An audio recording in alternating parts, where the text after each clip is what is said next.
అది ఆసియాలోనే అతిపెద్ద auto Nagar.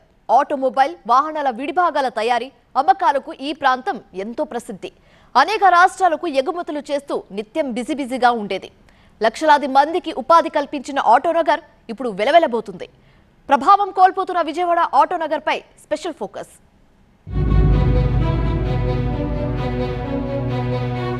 Asia ఖండంలోనే అతిపెద్ద ఆటో నగర్ విజయవాడకి తలమానికంగా దేశం మొత్తం విజయవాడ వైపు చూసేలాగా ఎంతో ప్రతిష్టాత్మకంగా ఏర్పాటు చేసినటువంటి ఆటో నగర్ పరిస్థితి రోజు రోజుకు దయనీయంగా మారుతోంది. ఎన్నో లక్షలాది మంది కార్మికుల కడుపు నింపినటువంటి ఆటో నగర్లో ప్రస్తుతం పనులు లేక కార్మికులు అల్లాడుతూ ఉన్నారు. ప్రభుత్వాలు మారినప్పుడల్లా పాలసీల పేరుతో అనేక మార్పులు చేర్పులు చేస్తూ ఉండటంతో వస్తున్నటువంటి పారిశ్రామికీకరణ మార్పులతో కార్మికులు రోడ్డును పడుతూ ఉన్నారు. ఎంతోమంది కార్మికులను యజమానులుగా మార్చినటువంటి విజయవాడ ఆటో నగర్లో ప్రస్తుతం కార్మికులు పనులు లేక ఇబ్బందులు పడుతున్నామని ఆందోళన ఆవేదన వ్యక్తం చేస్తున్నారు. అసలు ఇంతకీ విజయవాడ ఆటో నగర్లో పనులు లేక కార్మికులు ఎందుకు రోడ్డును పడుతూ ఉన్నారు, దీనిపై కార్మికులు ఏమంటున్నారు ఇప్పుడు చూద్దాం. దేశంలోనే ఏర్పాటైన తొలి ఆటో నగర్ గా విజయవాడ జవహర్ ఆటో నగర్ కు పేరుంది.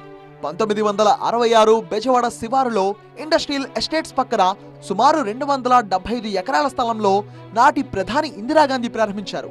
ఆటోమొబైల్ వాహనాల విడిభాగాల తయారీ అమ్మకాలతో నిత్యం బిజీగా ఉండేది ప్రాంతం.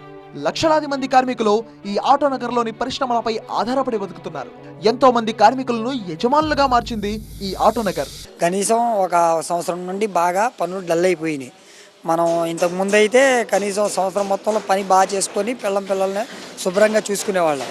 గత ఈ సంవత్సరం కాలం నుండి అసలు మన పనే అనేది లేదు. కనీసం నెలకు వచ్చేసి కనీసం ఒక 20 లారీలు కట్టేవాళ్ళం. అలాంటిది ఈ నెల ఒక లారీ కట్టడం కూడా కష్టమైపోతుంది, మాకు గడవడం కూడా కష్టమైపోతుంది. గ్యారేజీలు అనేది చాలా ఉంటాయి సార్. ఆటనర్ మొత్తం మీద కనీసం చాలా ఉంటాయి. అలాంటిది కొన్ని లక్షల మంది పనులు చేసేవాళ్ళు. ఇప్పుడు ఈ కాలాలకు వచ్చేసి ఏమో ఒక 30 మంది 40 మంది అలాగా చేస్తున్నారు, కానీ ఎవరి కాళ్ళు సపరేట్ వెళ్ళిపోయారు. విజయవాడ ఆటో నగర్ కు దేశంలోనే ప్రత్యేకమైన గుర్తింపు ఉంది. ఇక్కడ అన్ని రాష్ట్రాలకు అనుగుణంగా లారీలో బస్సులకు బాడీలు కట్టడంలో ఈ ప్రాంతానికి ఎంతో పేరుంది. షోరూమ్ నుంచి చాసిస్ వాహనాన్ని తీసుకొచ్చి ఆటో నగర్ కార్మికులకు అప్పగిస్తే చాలు, యజమాని అభిరుచి మేరకు ఎలా కావాలంటే అలా బాడీలు తయారు చేసిస్తారు. తెలంగాణ, తమిళనాడు, మహారాష్ట్ర, పంజాబ్, ఒడిస్సాలకు చెందిన లారీల యజమానులు ఇక్కడికే వచ్చి లారీ బాడీలను తయారు చేయించుకుంటూ ఉంటారు. అంతగా ప్రసిద్ధి చెందిన ఆటో నగర్ లోని కార్మికులు ఏ పని లేకుండా ఉన్నామంటూ ఆందోళన వ్యక్తం చేస్తున్నారు. ఆసియాలోనే అతిపెద్ద ఆటో నగర్ అయినటువంటి విజయవాడ ఆటో నగర్లో పనులు లేక కార్మికులు ఆందోళన వ్యక్తం చేస్తున్నారు. గత చరిత్రకు భిన్నంగా ఎన్నో రకాలైనటువంటి పనుల్లో నిమగ్నమయ్యి ఆయా రంగాల్లో అభివృద్ధి చెందినటువంటి ఆటో నగర్ పరిస్థితి రోజు రోజుకి దిగజారుతుందన్న ఆందోళన ఆవేదన కార్మికుల వైపు నుంచి వ్యక్తమవుతుంది. ప్రస్తుతం మనం విజయవాడలో ఉన్నటువంటి ఆటో నగర్లో ఉన్నాము. ఈ ఆటో నగర్కు ఎంతో చరిత్ర కూడా ఉంది. దేశవ్యాప్తంగా అనేక దేశాల నుంచి అనేక రాష్ట్రాల నుంచి పెద్ద ఎత్తున కార్మికులు ఇక్కడికి తరలి వచ్చినటువంటి నేపథ్యం కూడా ఉంది. ఇక్కడ పనుల నిమిత్తం వచ్చి వలస కార్మికులుగా ఉండి యజమానులుగా కూడా ఈ ఆటో నగర్ ఎంతోమందికి ఆశ్రయం కల్పించింది. ఈ నేపథ్యంలో ప్రస్తుతం గత కొంతకాలంగా ఆటో నగర్ పరిస్థితి రోజు రోజుకు దినస్థితికి చేరుకుందన్న ఆందోళన ఆవేదన వారి వైపు నుంచి అయితే వ్యక్తమవుతోంది. ప్రస్తుతం అంతా కొంతమంది ఆటో నగర్లో పరిశ్రమల్లో పనిచేస్తున్నటువంటి కొంతమంది యజమానులు కూడా ఉన్నారు. వారితో కూడా మాట్లాడే ప్రయత్నం కూడా చేద్దాం. కంపెనీ వాడే తయారు చేసి వాడే ఇస్తున్నాడు కొన్ని, అది ఒక కారణం. రెండోది అన్ని ఏరియాల్లోనూ కాస్త ఆటో నగర్లు పెట్టడం, అక్కడికి వెళ్ళటం ఇలాగా కొన్ని జరుగుతున్నాయండి. కొంత ఫీల్డ్ కొద్దిగా ట్రాన్స్పోర్ట్ అనేది కొద్దిగా వెనక్కిపోతుంది. దీనివల్ల మనం వేల మంది ఆటో నగర్లో వర్క్ చేసుకునే వాళ్ళకి ఉపాధి కోల్పోతున్నారు. దినదినం అలాగా అడుగంటుతుంది బాగా, ఒక మాట చెప్పాలంటే.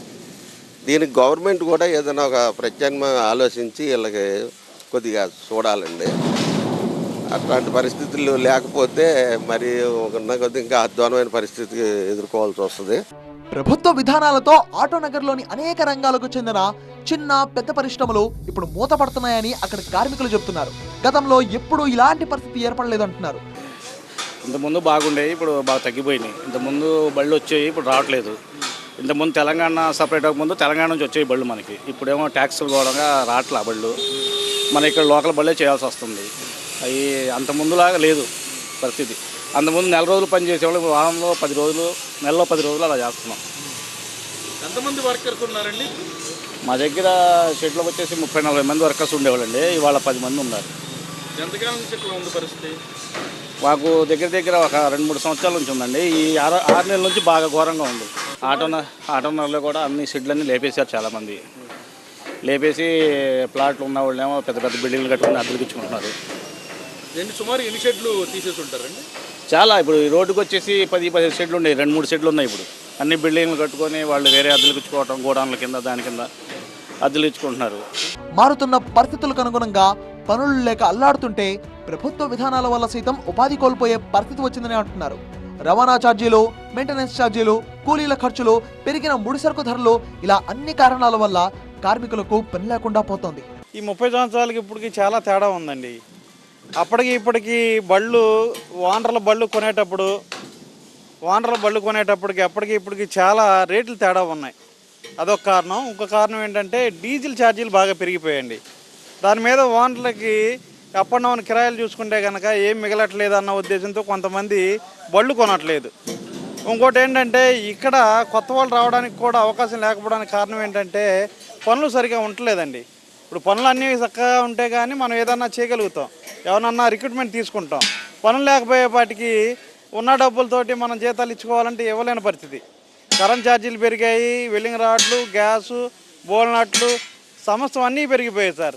కానీ మాకు ఇక్కడికి వచ్చేపాటికి లేబర్ల పరంగా అయితే ఏం పెరగట్లేదండి. ఇంతకుముందు వచ్చేపాటికి 2 లక్షల నుంచి 4 లక్షల మంది పనిచేసేవాళ్ళు. ఇప్పుడు వచ్చి ఒక 50,000, 60,000 అట్లా పనిచేస్తున్నారండి. ఇక్కడ మనకు పనాళ్ళు వచ్చి ఛత్తీస్గఢ్, ఒరిస్సా ఈ మెయిన్ రాష్ట్రాలు, ఈ 2 రాష్ట్రాల నుంచి ఎక్కువ వస్తారండి మన దగ్గరికి. వాళ్ళని పెట్టుకొని మనం పని చేపిస్తూ ఉంటాం. అట్లాంటిది వాళ్ళు రావడం కూడా తగ్గిపోయింది సార్. పనులు లేక తగ్గిపోయిందండి. పనులు లేకపోవడం ఏంటంటే ఇక ఎవరు కూడా ఈ రేట్లు రీత్యా ఇక్కడికి వచ్చే పరిస్థితి లేదు. అది దీనివల్ల ప్రభుత్వం ఏదైనా చర్యలు తీసుకొని దీనికి సరిపడా ఏదన్నా ప్రోత్సాహాలు అందిస్తే ఏదన్నా చేయడానికి నిలబడుతుందండి. ఆటోనగర్లో పరిస్థితులు మారాయి. ఒక బాడీ బిల్డింగ్ వర్క్షాప్లో గతంలో 25 మంది పనిచేయగా ఈ ఏడాది అక్కడ 3 మాత్రమే పనిచేస్తున్నారంటే ఆటోనగర్ పరిశ్రమల స్థితిని మనం అర్థం చేసుకోవచ్చు. ఆర్డర్లు తగ్గడం, నిర్వహణ ఖర్చులు పెరగడం, పరిశ్రమలు మూతపడే స్థితికి చేరుకుంటున్నాయి. ఆసియాలోనే అతిపెద్ద ఆటోమొబైల్ పరిశ్రమగా పేరు పొందిన ఆటోనగర్కు పునర్వైభవం తీసుకురావడానికి ప్రభుత్వం దృష్టి సారించాలని కార్మికులు కోరుతున్నారు. చూసారుగా, ఎప్పటికైనా ప్రభుత్వం దృష్టి సారించి ఉపాధి లేక విజయవాడ ఆటోనగర్ని వదిలి వివిధ రాష్ట్రాలకు వలసపోతున్న వివాదానికి చెక్ పెట్టాలంటూ కూడా ఇటు కార్మిక సంఘాలు, కార్మికులు కోరుతూ ఉన్నారు. ఇప్పటికే పనులు లేక పస్తులుంటున్నామని, ఇటువంటి తరంలో ప్రభుత్వం దృష్టి సారించి తమకు న్యాయం చేయకపోతే పరిశ్రమలు మూత వేయడం తప్ప మరో ప్రత్యామ్నాయం లేదంటూ కూడా వారు చెప్తున్నటువంటి పరిస్థితి. కెమెరా పర్సన్ శ్రీరామ్తో వసంత్, TV9 విజయవాడ.